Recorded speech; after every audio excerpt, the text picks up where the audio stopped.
Masechet Ketubot, Daf Tzadik Bet, 92. Mais nous avons une dette encore avec Daf Tzadik Aleph Amoud Bet, puisqu'il nous reste le Amoud Bet que nous n'avons pas étudié.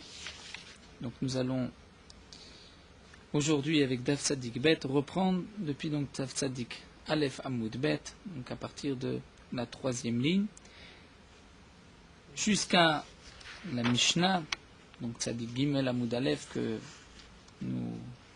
jusqu'où nous arriverons aujourd'hui. Nous avons cas après cas des halachot, des dinim concernant le din d'un shiboud, le din des karkaot, lorsque un terrain a été vendu et qu'ensuite, si le terrain donc avait été hypothéqué, le Baal Chov vient récupérer le terrain. Quel est le din? Donc nous allons voir cas après cas ce que la Gemara nous rapporte. La Gemara nous dit Yaou Gavra, un homme, d'Avou Maskebe Alpha Zouzé. Avou Maskebe, c'est-à-dire lui devait 1000 zouz. Les gens avaient chez lui 1000 zouz. Avou les traits à Padné, il avait deux maisons, de grands châteaux, si on peut dire. Zavinu Chada Bechamesh Mia. Il a vendu un pour le prix de 500. Vechada Bechamesh Mia. Ensuite, il a vendu le deuxième pour aussi le prix de 500. On va dire à la même personne, Ata Baal Chov, étant donné que cet homme devait 1000 zouz, lorsque le Baal Chov, donc celui qui lui avait prêté cet argent, est venu récupérer son argent, il lui a dit, je n'ai pas d'argent.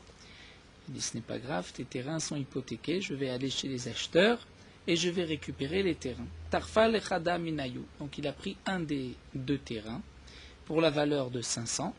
Hadar katarif le'edar. Ensuite, il a voulu prendre le deuxième terrain pour avoir la somme de 1000 zouz. Shakal alfe zouzé. Shakal alfa zouzé. L'acheteur a pris dans ses mains 1000 zouz. Fait kazil le gabé. Et il a été voir ce Baal Chov. Amarlé, il lui a dit Ishav elecha alfa zouzé lechai. Si le premier terrain que tu as pris, c'est vrai que ce terrain ne vaut que 500. Mais si pour toi, ce terrain vaut 1000, et donc tu vas te suffire en prenant ce terrain, l'achai, c'est bon, je te laisse. Ve'ilo, sinon, shakil alfa zouzé vistalek. À ce moment-là, tu vas prendre les 1000 zouz que je te propose et tu vas me rendre même le premier terrain. Quel est le din? Ça va, Ramé Bachama pensait les mémardir. Haïnou matnitin, c'est le din de notre Mishnah que nous avons vu. Pour la Ktuvat Binin Dichi, nous avons vu qu'il reste un motar dinar, un dinar pour accomplir la mitzvah de Yerusha d'héritage Minatora. Et c'est seulement ainsi qu'on pourra appliquer l'institution des Chachamim, la Takana de Ktuvat Binin Dichi. Et nous avons vu dans la Mishnah que Imamrou Yetomim, si les Yetomim, qui eux étaient intéressés à recevoir l'Aktuvat Binin Dichim, dans le cas où l'Aktuvat de leur mère était plus élevée que l'Aktuvat de l'autre femme. Donc ces Yetomim ont proposé à Ranu Malim Anirse Avinu Yafet Dinar. C'est-à-dire nous allons prendre les biens de nos pères, nous allons les évaluer plus cher que ce qu'ils valent. Et ainsi, nous allons pouvoir prendre Ktuvat Binin Dichi, donc on prendra moins de terrain, puisque un terrain qui en vérité valait 1000, on va l'évaluer à 1100, et on va prendre juste l'équivalent de 1000 de ce terrain. Donc au lieu de prendre, si on l'évalue à 1100, nous on va prendre juste 1000, puisque la Ktuba était de 1000, donc on laissera un bout de terrain. Et le prix du terrain était en vérité de 1000, pas de 1100. Nous avons vu que dans la Mishnah, ce n'est pas valable, ils ne peuvent pas. Donc de même, nous dit la Gemara, Ramé Bachama pensait dire que l'acheteur ne peut pas venir dire, regarde le terrain que tu veux prendre, que tu as déjà pris, qui vaut 500, considère qu'il vaut 1000. Amarle Rava, mais Rava lui dit, Midame, ce n'est pas le même cas, Atam, Itli ou Psidale Yatme. Dans le cas de la Mishnah, il y a une perte pour les orphelins, pour les autres orphelins. Si les enfants donc de la femme qui a une grande ketouba, eux qui sont intéressés à la ketouba de Binin Dichin, vont évaluer les terrains pour qu'ils puissent rester ensuite un dinar en plus, c'est là qu'effectivement il va y avoir une perte aux autres orphelins. Donc c'est pour cela qu'on dit qu'on n'accepte pas d'évaluer ainsi. Mais acha mit lepsida, alfe yaïv, alfe shakil. Mais ici, nous dit la Gemara, quelle est sa perte? Puisqu'après tout, lui a donné 1000 et il reprend 1000.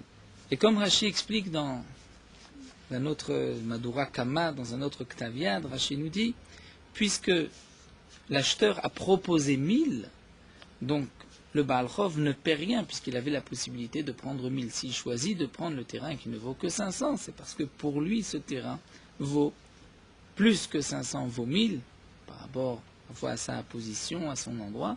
On peut comprendre que le Baal Chov préfère prendre un terrain qui vaut 500 mais qui pour lui vaut 1000. Seulement, la question se pose, c'est lorsque le Baal Chov accepte de prendre le terrain qui vaut 500 au prix de 1000. Donc on considère qu'il a pris l'équivalent de 1000, mais il n'a pris qu'un terrain de 500. Puisque l'acheteur a dû rendre ce terrain, donc l'acheteur va maintenant se présenter chez le premier, on va l'appeler Réhouven, et va lui dire, mais tu m'as vendu un terrain à 500, et un Baal Chov est venu récupérer le terrain parce qu'il t'avait prêté de l'argent et que tu n'as pas remboursé, donc tu me dois 500. Est-ce qu'on va écrire que le Baal Chov a pris 500 ou le Baal Chov a pris l'équivalent de 1000, puisqu'en fin de compte, le Baal Chov s'est suffi de cela à la place de 1000. Donc les tirfa, dire qu'est-ce qu'on va écrire? Bema katvinan, la tirfa, le fait que le Baal Chov ait pris le terrain. Bekam, à combien on va écrire? Ravina amar be'alfa, ravavira amar bechamesh mea. Ravina 10 000, puisque aux yeux du Baal Chov, c'était l'équivalent de 1000. C'est comme si l'acheteur a vendu son terrain pour 1000, donc il peut réclamer à Réhouven 1000. Ravavira bechamesh mea. Ravira dit non, 500, puisqu'il ne l'avait acheté que 500. Vilcheta bechamesh mea, la lacha, c'est que 500. Et l'Agma nous rapporte le même cas, la même histoire, mais avec des plus petites sommes. Ou Gavra, un homme d'Avemaske Meazouzé, il devait à d'autres personnes 100 zouz. Avec les Trekatine d'Ara, il avait 2 morceaux de terrain. Chad Zavinu Bechamshin, l'un il a vendu à 50, Bechad Bechamshin et l'autre à 50, et lui devait 100. Ate Baal Chov, le Baal Chov qui lui avait prêté de l'argent est venu, Taf Alechad Minayu a pris un terrain qui ne valait que 50. Hadar Atevek Tarif Leedar, il a voulu prendre le deuxième terrain. Chakal Kouf Zouzé, l'acheteur a pris 100 zouz. Vekazil il y avait et s'est présenté au Baal Chov, à celui qui avait prêté au premier, à ce fameux Rouven. Ve'amarle, il lui a dit, Shavet lechakouf zouzé lacha, ici le terrain que tu as pris, qui ne vaut que 50, mais si pour toi, à tes yeux, il vaut 100, et donc tu vas te suffire, puisque lui ne te devait que 100, lacha, c'est bon. Ve'ilo shakulkouf zouzé vistalek, sinon, alors prends 100 zouz, et rends-moi même le premier terrain. Ça va, Rav Yosef le Maraïno Matnitim. Rav Yosef pensait dire que non, on ne peut pas, comme c'est marqué dans la Mishnah, Imambouye Tomim Si, Tomim veulent évaluer le terrain du père plus cher que sa valeur, ce n'est pas possible. Donc là aussi, on ne peut pas évaluer un terrain qui vaut 50 et dire il vaut 100. Amarle Abaye dit Midame, et ce n'est pas ressemblant. Atam, Idlopsidaleyatme, là-bas, dans la Mishnah, pourquoi on ne peut pas évaluer ainsi? Parce que sinon, il risque d'y avoir une perte pour les orphelins. Acham, Aipsidaitle. Mais ici, quelle va être la perte? Mais à Yaïv, mais à Shakil, étant donné que le Baal Chov a prêté 100, et là il reprend 100, et comme Rachid avait expliqué, même s'il ne reprend qu'un terrain de 50, mais à ses yeux, ça vaut 100. Sinon, il a la possibilité de prendre 100. Alors l'Agma demande Vetirfa Bekama Kadvinan, combien on va écrire que le Baal Chov a pris de cet acheteur? Ravina Amar Bemer, Ravina dit 100, comme l'avait dit Ravina plus haut, Ravavira Amar Bechamshin 50 000, Cheta Bechamshin Alacha c'est 50. L'Agma continue à Ogavra d'Avemaske Mezouzé, un homme qui devait 100 zouz. Shachiv, il est mort. Shava Katina Deara, il a laissé un morceau de terrain. Dave Shavir Hamshin Zouzé, qui valait que 50 zouz. Mais il devait 100 zouz. Il devait 100 zouz. Chaque fois que c'est marqué Davmaske Bemea, c'est que lui devait 100 zouz. Les gens avaient chez lui 100 zouz. Ate Baal Chov, donc celui qui lui avait prêté de l'argent, est venu, Vekatarifle, et a pris ce terrain des orphelins qui ne valaient que 50.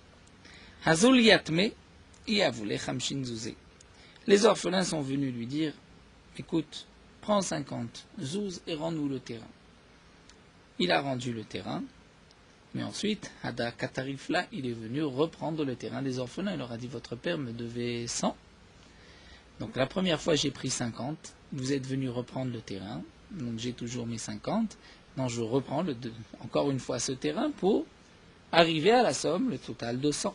À tous les Kamed et Abaye sont présentés devant Abaye. Amar, là, il aura dit mitzvah, là,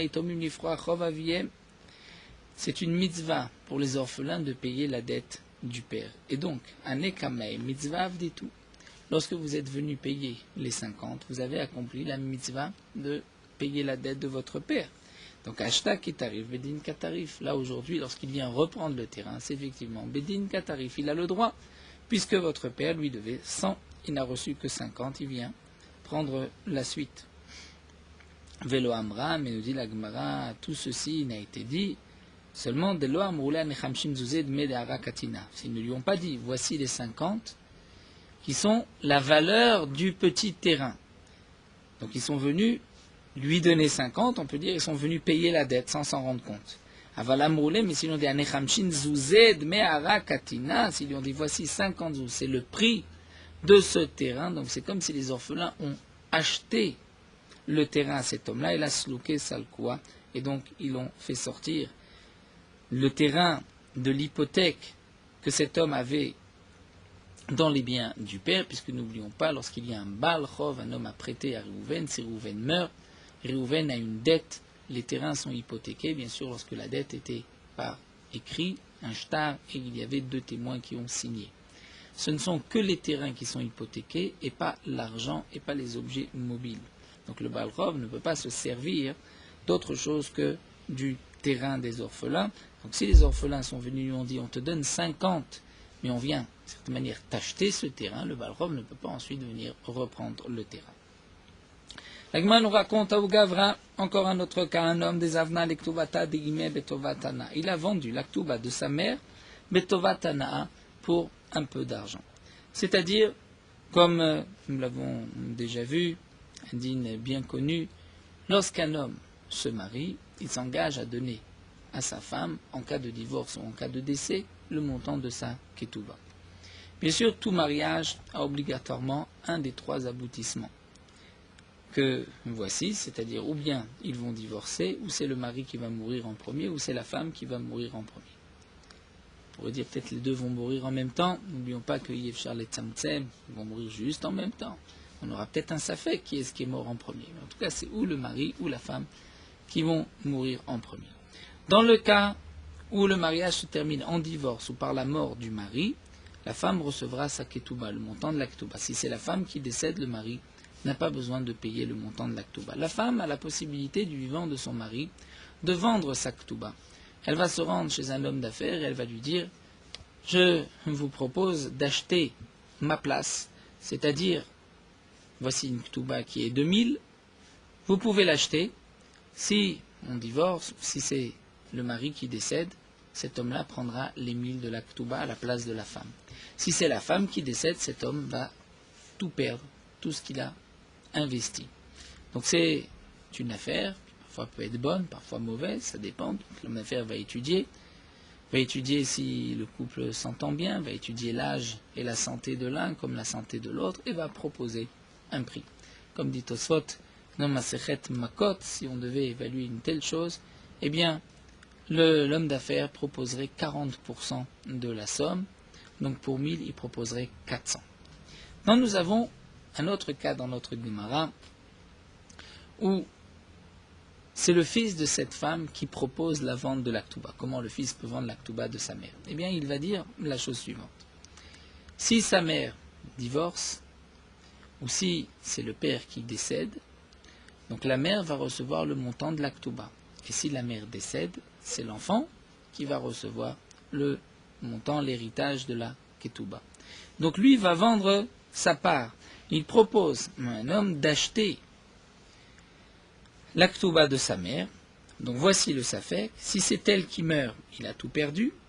Même si c'est son mari qui meurt du vivant de sa femme, peut-être que le garçon va mourir avant la mère, et à ce moment-là, l'acheteur n'aura rien gagné. Donc c'est aussi une affaire, là, ça ne sera certainement pas 40%, encore moins. Tovatana, une petite somme. Voici ce que cet homme a vendu. Marley, il rajoute en ces termes, et il dit, Im ita, si ma mère vient, ou me'arera, et qu'elle refuse cette vente, l'homme aftsina lecha. Je te dis dès maintenant que je ne te rembourserai pas. Donc je te vends sans aucune garantie. Si ma mère n'est pas d'accord, tant pis, tu as tout perdu. Shechiva ime, la mère est morte, mais elle ne s'est pas opposée à cette vente. Velo irara, elle ne s'est pas opposée. Vata iou veka me'arere, lui est venu c'est-à-dire celui qui avait vendu, est venu s'opposer et a dit « Je suis aujourd'hui à la place de ma mère et donc je refuse cette vente. » Ça va, Ramé Bachama et Mariou Bimkomi Mekae. Ramé Bachama pensait dire que cet homme-là était donc à la place de sa mère. Rashi, donc, Taviad explique un peu plus et dit que la mère est décédée, mais bien sûr, c'est évident, Rashi le précise, on parle que le père était déjà mort avant la mère, donc la mère avait reçu une temps de l'Aktouba. Lorsqu'elle décède, c'était le fils qui devait recevoir cette Aktouba et donc l'acheteur qui devait récupérer l'argent de l'Aktouba. Et le fils vient dire, mais lorsque je t'ai vendu, l'Aktouba, elle ne m'appartenait pas, puisque je n'étais pas encore propriétaire, la mère était vivante, donc je viens à la place de ma mère refuser cette vente. Hamal et Rava, donc Ramé Bachama pensait dire qu'il avait cette possibilité, et Rava lui a dit non. Neida Chayut Dida lo Kabil Alea, c'est vrai que le fils, en vendant cette Ketouba, n'a pas pris la garantie de sa mère, c'est-à-dire si la mère refuse, il ne va pas rembourser l'acheteur. Mais Achayut Didem il Kabil, mais là c'est évident qu'au moins sa propre Achayut, sa garantie que lui ne va pas refuser ce que lui-même a vendu, c'est évident qu'il a pris sur lui une telle chose et donc il doit rembourser l'acheteur au cas où il veut refuser cette vente. Donc il ne peut pas lui se défaire de sa garantie, mais comme dit Rashi, il peut effectivement annuler la vente dans un cas pareil, c'est une vente étant donné qu'il a vendu ce qui ne lui appartenait pas. En tout cas, il est responsable de dédommager l'acheteur, c'est la conclusion de la Gemara. Hamar Ameb Bachamar Bachaman donne un autre cas. Reuven Shemachar Sadeh de Shimon Shelo Bachayut. Dans les cas qui vont suivre, nous avons deux possibilités. Ou Reuven vend son champ à Shimon Be'acharayut avec garantie. Si on vient prendre ce champ de Shimon parce que ce champ était hypothéqué pour une dette, Shimon pourra se retourner chez Reuven. Ça c'est Be'acharayut. Shelo Be'acharayut, c'est que si Shimon perd le terrain que Reuven lui a vendu parce qu'un Baal Chov de Reuven vient le prendre parce que le terrain était hypothéqué, Shimon ne peut pas se retourner vers Reuven, c'est Shelo B'acharayut.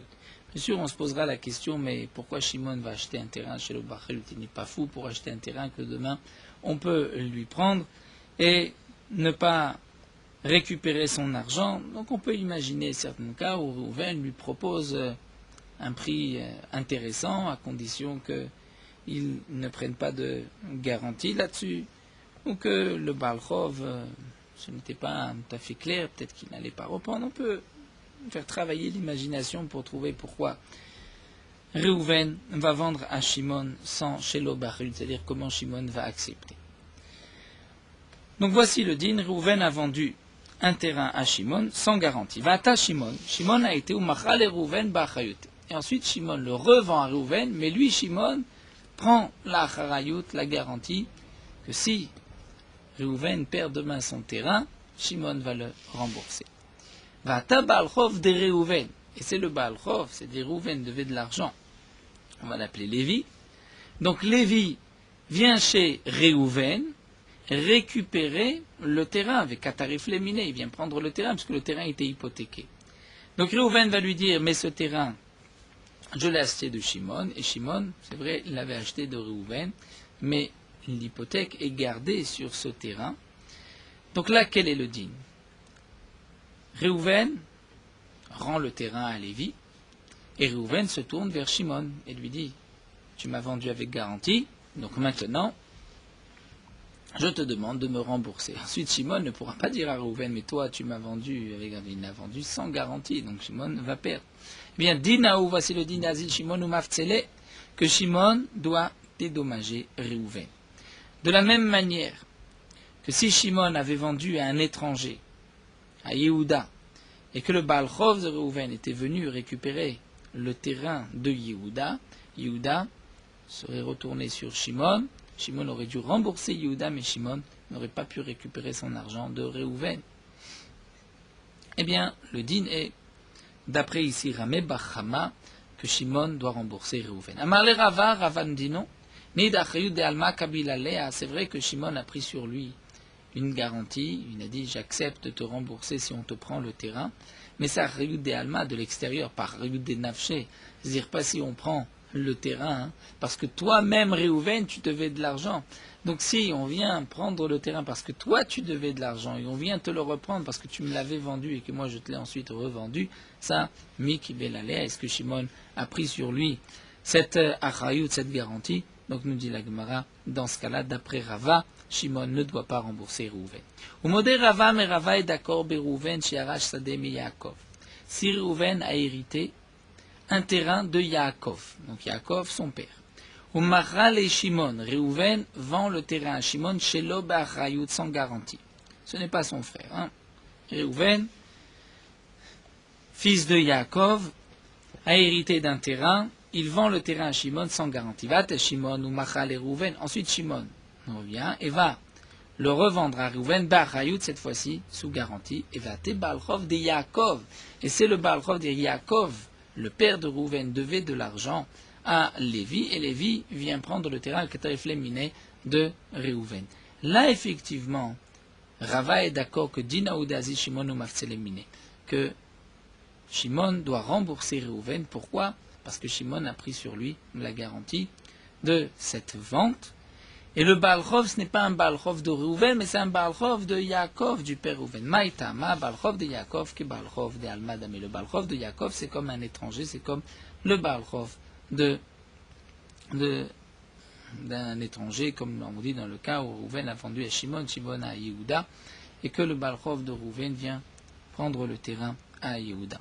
Rashi rajoute ici, il nous dit, et on ne dira pas que Réhouven, d'une certaine manière, puisqu'il a hérité le bien de Yaakov, c'est comme Karé de Yaakov, comme le pied de Yaakov. Et donc celui qui avait prêté à Yaakov, c'est comme s'il avait prêté à Réhouven, donc on ne dira pas une telle chose. C'est vrai que Shimon n'a pas accepté la Acharayut de Réhouven, mais il a accepté la Acharayut d'un étranger, et on considère que Yaakov, ici, est comme un étranger. Hamar Rameh Bachama a dit Réhouven chez Machar Sadel et Shimon Bacharayut. Réhouven vend un champ à Shimon, cette fois-ci Bacharayut, sous garantie. Vezakaf alav bemilva. Mais Shimon n'a pas encore payé. Il a fait le kinyan, il a acquis le terrain, et il a dit à Réhouven, je te payerai bientôt. Oumet Réhouven. Réhouven est mort. Vate Balchov de Réhouven. Réhouven avait emprunté de l'argent, donc le Balchov qui avait prêté à Réhouven vient, avec Katarif le Shimon, et vient prendre, s'emparer du terrain qui était hypothéqué pour cette dette de Shimon. Réhouven avait vendu, n'oublions pas, Bachayut sous garantie. Mais Shimon n'avait pas encore payé le prix du terrain. Qu'est-ce qu'a fait Shimon? Shimon n'a pas voulu céder le terrain, ou faïsé Bezouzé. Il a proposé à ce Balchov de l'argent. Il lui a dit, Réhouven te devait de l'argent, prends de l'argent, ne me prends pas le terrain. Quand la question se pose, puisque Réhouven avait vendu le terrain à Shimon avec acharut, avec garantie, et que, à cause de Réhouven, Shimon a dû débourser de l'argent, donc Shimon va se retourner maintenant vers les enfants de Réhouven, leur dire, votre père m'a vendu, et à cause de votre père, j'ai dû débourser de l'argent. Mais n'oublions pas que Shimon n'a pas payé le terrain. S'il avait payé le terrain, le din aurait été plus simple. Eh bien, Dinaou, d'Amrele ben Réhouven. Le din est le suivant, c'est que les enfants de Réhouven vont dire à Shimon, Anan metaltele shavak avun gabar. N'oublions pas que les biens mobiles ne sont pas hypothéqués pour aucune dette, c'est seulement les biens immobiles, un terrain. Donc les orphelins vont dire à Shimon, notre père Réhouven t'a vendu un terrain, mais tu ne lui as pas payé la valeur du terrain. Donc nous avons de l'argent chez toi, tu dois de l'argent à notre père. Cet argent ne rentre pas dans une hypothèque quelconque. Et donc, puisque Metal Tele de Yatme le Baalchov lo mishtavde, que l'argent des Yetomim au Baalchov, cet argent n'est pas hypothéqué, donc tu n'avais pas à donner cet argent à ce Baalchov. Donc maintenant, tu nous dois de l'argent, tu dois payer ta dette, ce que tu devais à notre père, et nous, puisque nous n'avons pas d'autres terrains, me dire donc on ne te doit rien. Amar Rava, Rava nous dit malgré tout, Ipikeach edach, si l'autre est intelligent, si Shimon est intelligent, Magbel Leuniala Yuara, Lorsque nous dit Rachi, les orphelins vont réclamer leur argent, il va leur dire très bien, je vous paye, mais je vais vous donner un terrain pour vous payer. Ensuite, puisque les orphelins ont un terrain, Vadar Gavel Minayu, il va lui prendre le terrain puisque le père avait vendu avec garantie. Et les enfants ne peuvent pas dire mais ça ce n'est pas un terrain que nous avons hérité, c'est un terrain que nous avons acheté, puisque lui va leur dire comment se fait-il que vous avez reçu ce terrain? C'est parce que je devais de l'argent à votre père, je vous ai payé par un terrain. Donc c'est comme un héritage du père, et puisqu'aujourd'hui votre père me doit de l'argent, puisque son Baal Chov est venu prendre mon terrain, j'ai eu la chance de pouvoir lui donner de l'argent, mais en fin de compte j'ai perdu à cause de votre père, sinon il aurait pris le terrain. Donc maintenant, je vais me servir chez vous et je reprends ce terrain. Comme qui Rav Nachman, comme cet enseignement de Rav Nachman, d'Amar Rav Nachman, Amar Rabba Baravoua, Yetomim Shegabu Karka Bechovat Aviem. Rabba Baravoua nous dit que si des orphelins ont pris un terrain parce qu'un homme devait de l'argent à leur père, eh bien, Baal Chov, Choser Vegove Otamiem. Si le père devait lui de l'argent à quelqu'un d'autre, ce Baal Chov peut venir se servir de ce terrain. Les orphelins ne peuvent pas dire ça c'était de l'argent, et l'argent n'est pas hypothéqué, puisque celui qui devait de l'argent à leur père a payé par un terrain, eh bien, le Baal Chov peut prendre ce terrain comme si c'était un héritage. Un autre cas, Amar Rabba. Reuven Shemachar Kol Tzadotav le Shimon. Reuven a vendu tous ses terrains, tous ses champs à Shimon. Vechazar Shimon ou Machar Sade Achat le Lévi. Shimon a vendu un seul terrain à Lévi. Vata Baal Chov de Reuven. Mais Reuven devait de l'argent. Et donc, le Baal Chov de Reuven vient maintenant récupérer son argent. Reuven lui dit, je n'ai pas d'argent. Il dit, bon, tu n'as pas d'argent, je vais prendre un terrain. Il dit, je n'ai plus de terrain, je les ai vendus. Il dit, c'est pas grave, je vais aller chez les acheteurs. Qui sont les acheteurs? Il y a Shimon, mais un terrain a été vendu à Lévi. Est-ce que le Baal Chov va se tourner chez Lévi, ou il doit prendre seulement chez Shimon, ou que chez Lévi? Ratza Mizegove, nous dit Rabba, si le Baal Chov veut, il peut se servir chez Lévi, s'il veut, il peut se servir chez Shimon. Comment ça? Nous dit la Gemara. Nous allons voir aussi une précision que la Gemara nous donne ici, qui va nous permettre de mieux comprendre. Velo Amran, Hela des Zavna Benonit. Aval Zavna idit Viziburit, Matsea Marle Lachit Achev Zavina Rad Lochazelach. Nous avons plusieurs halachot. Lorsqu'un homme va prêter de l'argent et qu'il vient récupérer cet argent, si celui qui a emprunté n'a pas d'argent, donc on prendra ses terrains. Si cet homme-là avait plusieurs terrains, ce qu'on appelle ziborit, un terrain de mauvaise qualité qui n'était pas très fertile, ou bien benonit, un terrain moyen, ou idit, un terrain très fertile qui vaut très cher. Le Baal Chov va se servir du terrain benoni. Lorsqu'il y a eu un dégât et qu'on vient se faire payer par un terrain, on peut prendre le meilleur terrain. C'est vrai que de toutes les manières, on ne recevra pas plus d'argent, puisque si on donne des zibourites, on donnera plus de mètres carrés que si on donne en idit. Malgré tout, lorsqu'il y a un nézek, c'est le digne de la Torah du métav, lorsqu'il y a un dégât, on peut prendre le meilleur terrain. Pour la ktuba d'une femme, c'est ziborit, le terrain le moins bon comme nous avons vu, donc on prendra plus de terrain, mais le terrain est moins fertile. Pour un Baal Chov, son digne, c'est de prendre de bénonite, c'est-à-dire le terrain moyen. Il ne peut pas prendre idit, bien sûr, il peut prendre aussi un ziborit. Donc maintenant, la Gemara nous dit, dans quel cas le Baal Chov de Reuven peut prendre le terrain de Lévi? C'est seulement, elle a des avna bénonites. C'est seulement si Shimon a vendu à Lévi un terrain moyen qui était le terrain qui convenait au Baal Chov. Donc là, le Baal Chov peut dire à Lévi, mais tu as acheté mon terrain, le terrain que je devais prendre chez Shimon. Avalzav n'a idit veziburit misi, Lévi a acheté le terrain idit, plus fertile, ou de mauvaise qualité, et ziborit. Et que le Baal Chov se tourne vers Lévi, alors Lévi peut lui dire, Matzah Marley, pourquoi à ton avis j'ai pris le idit et ziborit? C'est parce que la Rita Zavine, je me suis fatigué à acheter Arad el Ochazelach, un terrain qui n'était pas destiné. Donc maintenant, le Bénonite, tu vas le prendre chez Shimon, mais tu n'as pas le droit, chez moi Lévi, de prendre Idit Véziburit. Dans quel cas Rabba a dit Ratsa Misegové, c'est seulement si Lévi avait acheté Bénonite. Un autre dîne que nous précise ici Rashi, dans le cas où Lévi a acheté Bénonite, mais que Shimon a aussi du Bénonite, est-ce que le Baal Chov pourra prendre le Bénonite de Lévi? La Rashi nous dit que non, puisque Lévi peut dire je t'ai laissé chez Shimon un terrain que tu pourras prendre, donc je t'ai laissé de la Bénonite. C'est seulement dans le cas où Lévi a acheté la Bénonite et qu'il a laissé Idit Véziborit chez Shimon, où là le Baal Chov peut venir se servir même chez Lévi.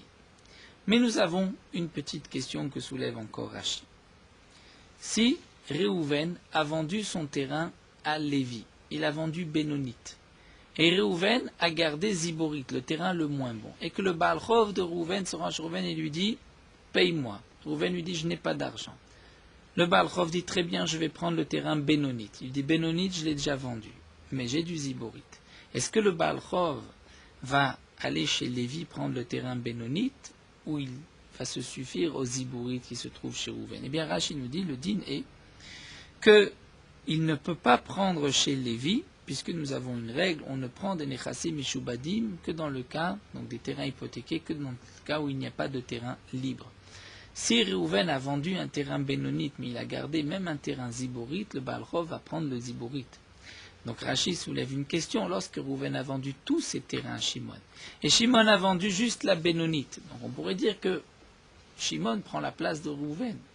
Et puisqu'il reste chez Shimon encore un terrain Ziborite, donc comment se fait-il que le Baal Chov puisse prendre chez Lévi le Bénonite? Ça nous répond Rashi, ça c'est seulement lorsque c'est chez Réhouven même. Donc les Rachamim m'ont dit, Mipne Tikkun Haolam,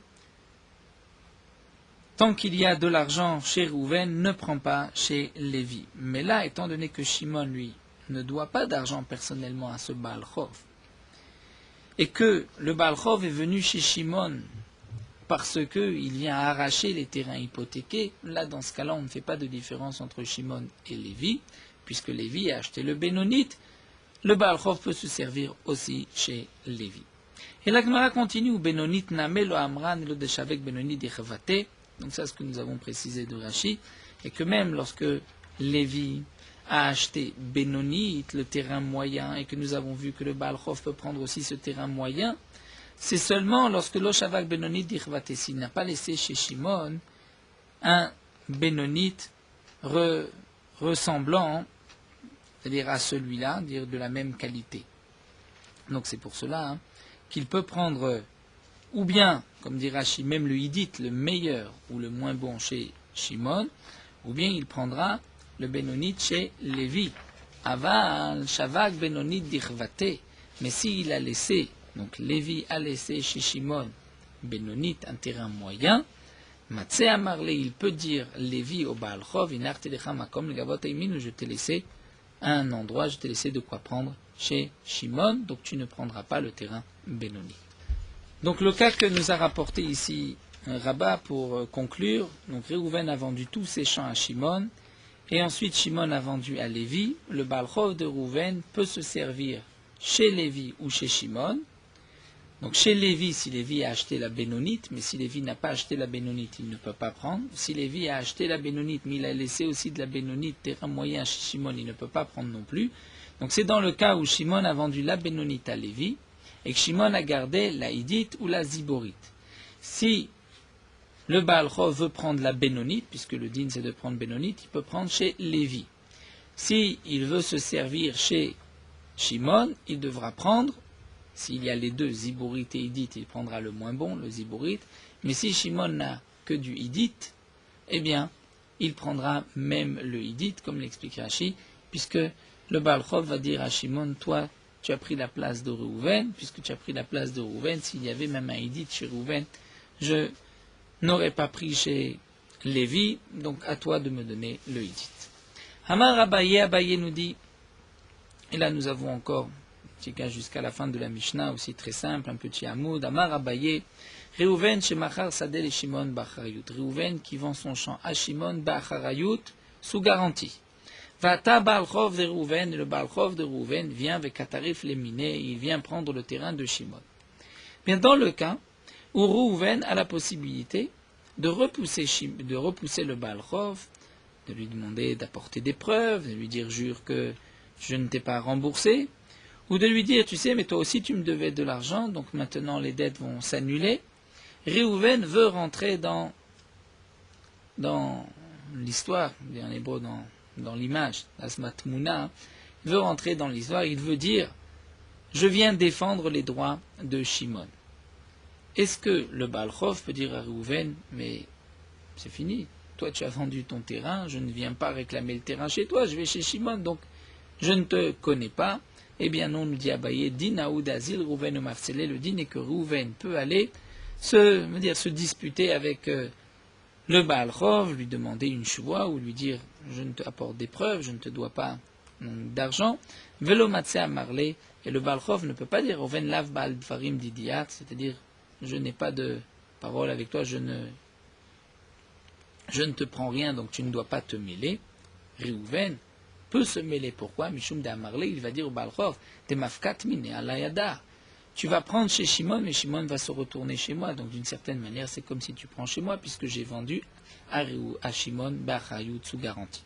Mais c'est vrai que d'après cette version, s'il a vendu sans garantie, Reuven ne peut pas se mêler, puisque le Baal Chov va lui dire, mais je ne te prends rien, je vais prendre à Shimon, et Shimon n'a pas de Acharayut. Mais d'après une autre version, mais même si Reuven a vendu chez Bachayut, et que de toutes les manières, Shimon ne viendra pas se plaindre il viendra se plaindre, mais il ne viendra pas récupérer d'argent chez Reuven.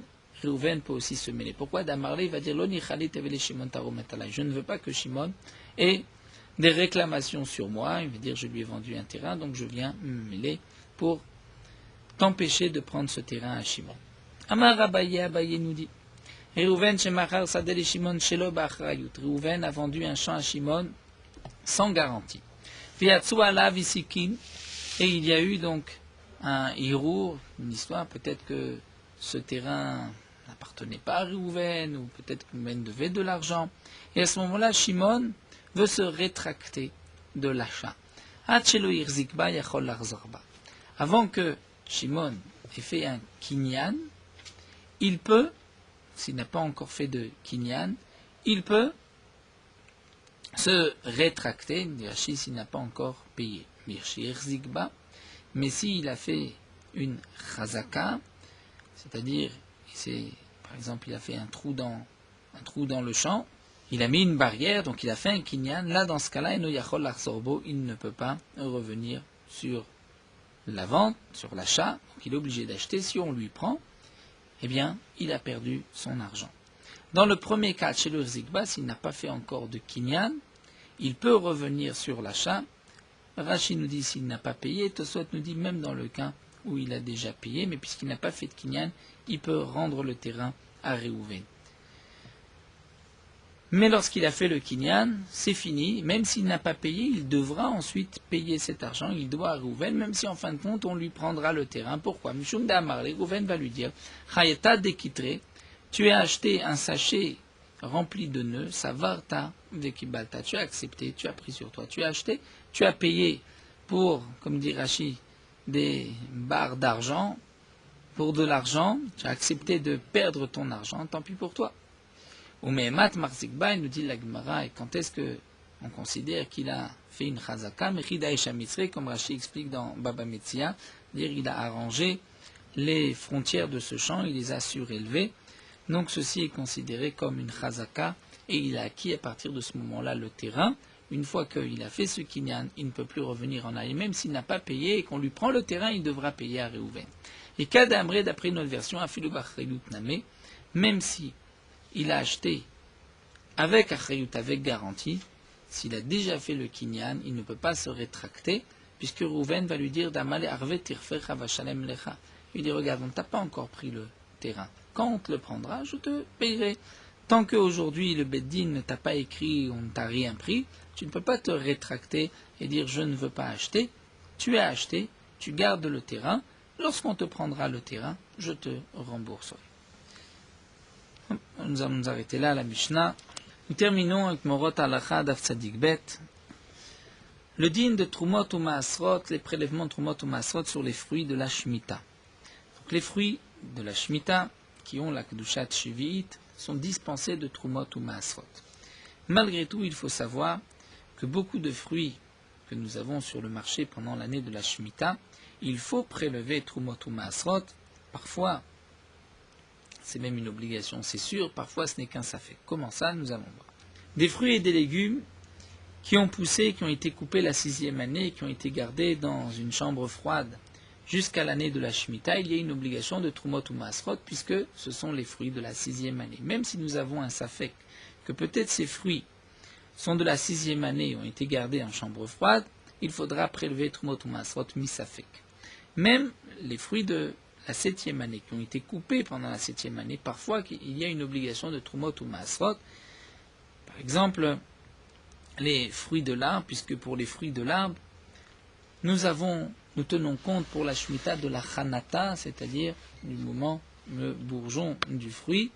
Donc si le bourgeonnement a eu lieu la 6e année, même si on a coupé les fruits la 7e année, il n'y a pas de Kedushat Shvi'it sur ces fruits, donc il y a une obligation de Trumot ou Maasrot, puisque c'est la production de la 6e année.